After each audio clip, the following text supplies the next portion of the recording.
question number one, what are the most effective maintenance practices to reduce fleet emissions? So if you want to cut emissions, you don't need to reinvent the wheel. You just need to stay on top of what works. The best emission systems in the world won't help you if your basic maintenance is falling behind. So here's what really makes a big difference. Uh, simple stuff, simple stuff. Air filters matter. If your engine can't breathe, it runs rich, burns dirtier, and makes more soot. A clean air filter keeps your combustion, allows you to stay efficient. Keeps helps your combustion combust and stay efficient, and your emissions stay low. Fuel quality is a big deal. Diesel fuel is not as clean as most people think or hope it is. If you're running a bulk tank, you should be filtering down to 1 micron right at the pump. Or if you're buying fuel at a truck stop, use on-truck 1 micron filtration to catch anything that slips through.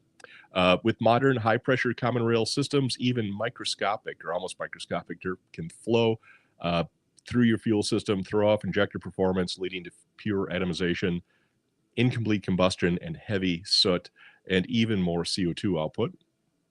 Fix your leaks. Exhaust leaks before the DOC and DPF can cause false sensor readings, cause regen failures, cause your engine to improperly mix fuel and air, causing inefficiency and additional emissions. Crankcase breathers, oil leaks, and coolant from a cracked EGR cooler, big no-nos, can also poison the aftertreatment system and just generally cause chaos in your engine. Stay on top of your valve adjustments. This is really an important one. It's easy to forget. Poorly adjusted valves can cause low compression from improper valve lash, and that can lead to incomplete burn. And this is especially important on your Detroit DD15s, your Cummins X15s, and OEMs recommend adjustments every 500,000 miles or sooner if you're having regen or soot issues.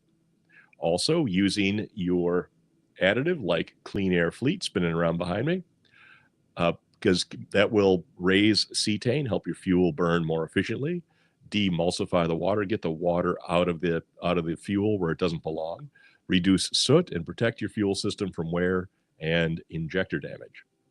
So if you want to lower emissions, it starts with disciplined maintenance and not just waiting for your regen light to come on. Makes sense to me.